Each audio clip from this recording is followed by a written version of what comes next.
Salut les entrepreneurs, ici Aurélien Macar, l'auteur de livre Je gagne ma vie avec mon blog. Dans cette vidéo, je partage avec vous 7 livres à lire pour devenir entrepreneur. Alors non, vous ne rêvez pas, je n'ai que 5 doigts, d'accord? C'est parce que je tiens mon iPhone, d'accord?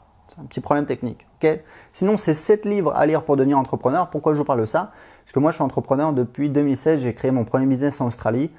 J'ai toujours cherché à me former. Je pense que voilà, le livre, c'est super important. Ça fait en fait même beaucoup plus longtemps que ça. Je suis tombé dans le domaine du développement personnel depuis 2004, quand j'étais voilà, un jeune salarié et que je cherchais un petit peu des solutions dans ma vie. Et j'ai sélectionné 7 livres qui m'ont vraiment marqué, qui sont pour moi absolument extraordinaires. Et je vais vous les présenter tout de suite. Donc le premier livre, c'est Comment se faire des amis. Alors Comment se faire des amis, c'est de Dale Carnegie. Ça, je sais pas, je crois que ça a un siècle ce livre.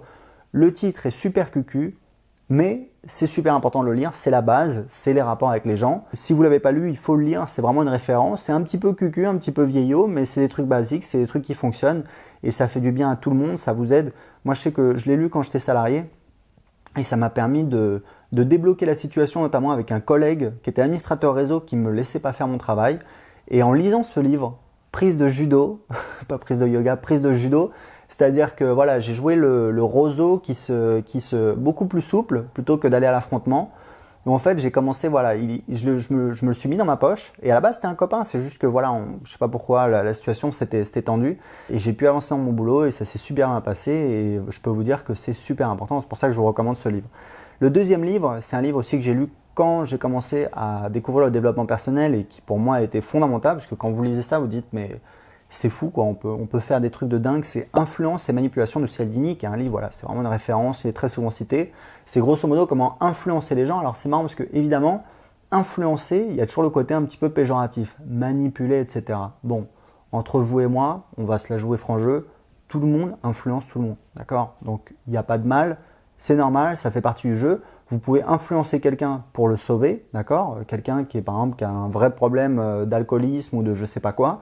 Donc influencer, entre guillemets, manipuler, c'est pas forcément péjoratif. C'est juste que vous avez une influence sur quelqu'un, mais comme je sais pas, moi, vous faites un sourire à quelqu'un, bref, ça peut être pour l'influencer, etc. Il faut arrêter un petit peu, donc voilà, faut avancer. En tout cas, c'est super important, si vous êtes entrepreneur, de comprendre quels sont les leviers psychologiques qui vont permettre d'influencer les gens, parce que vous, évidemment, vous voulez influencer les gens pour vendre vos produits, donc c'est super important. Donc influence et manipulation, on ne peut pas faire l'impasse dessus. Le troisième livre, et là on commence à attaquer des livres business, c'est Idées qui collent. Alors c'est Made to Stick en anglais, c'est de deux frères, Chip et Dan Heath. Donc c'est Idées qui collent en français, le titre est un peu cucu, mais c'était pas facile à traduire. C'est en fait un livre sur comment communiquer et comment avoir un message.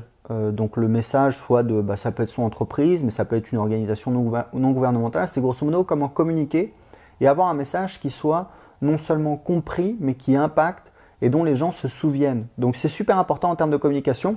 Et il faut savoir que Made to Stick, Idées qui collent, c'est un livre qui est très souvent cité dans les livres de marketing. Pourquoi? Parce que justement c'est une référence. Donc quand on est un petit entrepreneur, on essaie de communiquer, on essaie de faire entendre sa voix. C'est pas facile, il y a beaucoup de monde, on a des ressources limitées, on n'a pas beaucoup de temps, on n'a pas beaucoup d'argent, on n'a pas un budget pub très important. Et donc, Idées qui collent, c'est vraiment un livre indispensable à lire.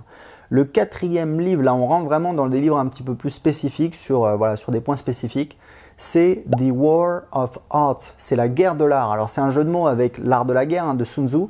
C'est un livre de Steven Pressfield qui est en fait un auteur qui était absolument raté jusqu'à la quarantaine.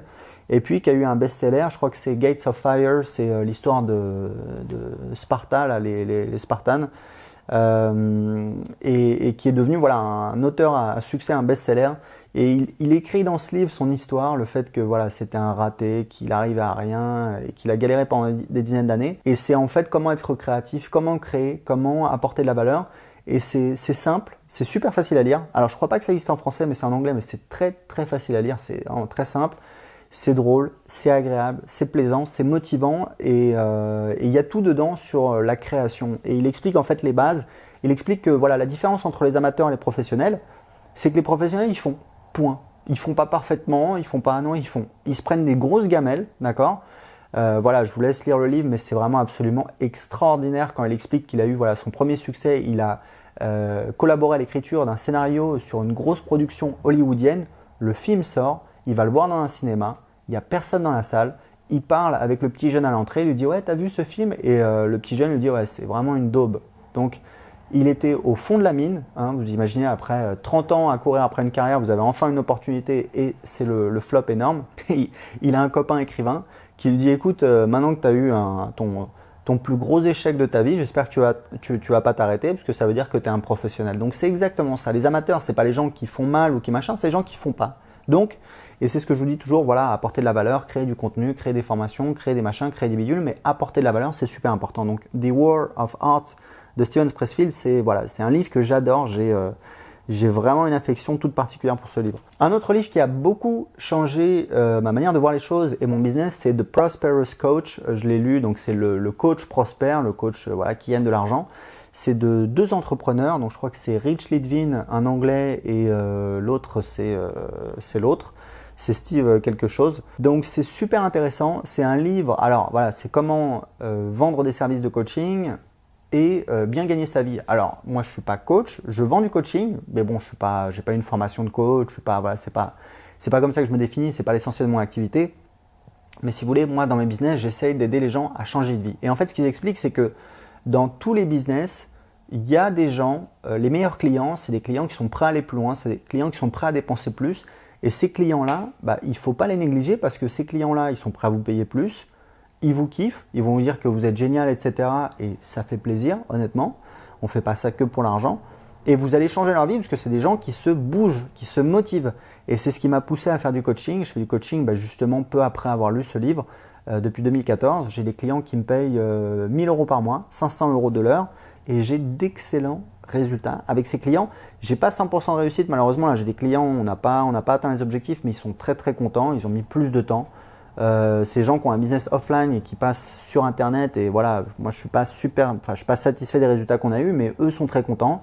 Ça leur a permis d'avancer. C'est juste que comme ils n'ont pas la culture internet, etc. Voilà, ils n'ont pas avancé aussi vite qu'on voulait. Donc j'ai d'excellents résultats. Tous mes autres clients, on a atteint les objectifs et en général, on a doublé leur business en moins de 6 mois. Donc ça a pas mal changé leur vie.